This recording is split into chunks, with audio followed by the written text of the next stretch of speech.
The weather patterns that caused the melting snow was due to 8 consecutive days of temperatures exceeding 100 degrees. These high temperatures spread across Fresno to Bakersfield. The flooding itself was caused by the melting snow. It occurred in remote places, so the state flood management officials had no idea how fast it was melting into reservoirs and canyons. Climate change is a huge factor that caused this flooding. Another heat wave like the 8-day one could cause even more damage. Climate change has sent these heat waves across California. There is no frequent flooding in the area. This was an isolated incident, but I am sure it will occur more in the future due to climate change. Locations impacted include, but were not limited to, Minkler, Reedley, Kingsburg, and Grangeville.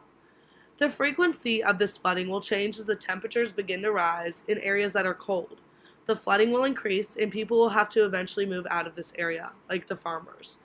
I believe that climate change is due to human factors like for pollution and the depletion of the ozone layer. One of the societal and economic impacts of the flood was the increasing water rate that was flowing into the Pine Flat Lake. Engineers were forced to increase the outflow of water from Pine Flat Lake Reservoir into the Kings River. Farmers in the valley depend on this reservoir to irrigate their land in the seasons in which there is no rainfall.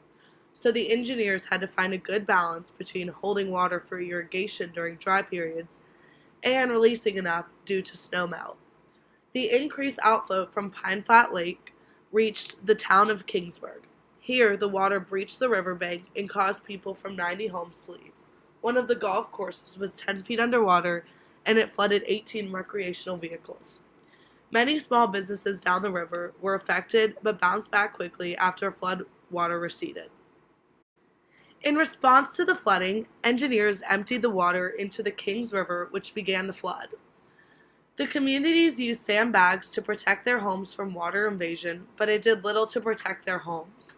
The Pine Flat Lake used its dam to control water flow, but it only caused flooding because of how much water there was from the snowmelt. One resort in particular, the Kingsburg's Riverland Resort, took on major flooding and had to evacuate more than 300 people. The power was also shut off. This happened in many places down the river because it is mostly camping sites and RV parking lots. People haven't planned for flooding in this area because it doesn't happen normally. It was very surprising for this area to have so much flooding.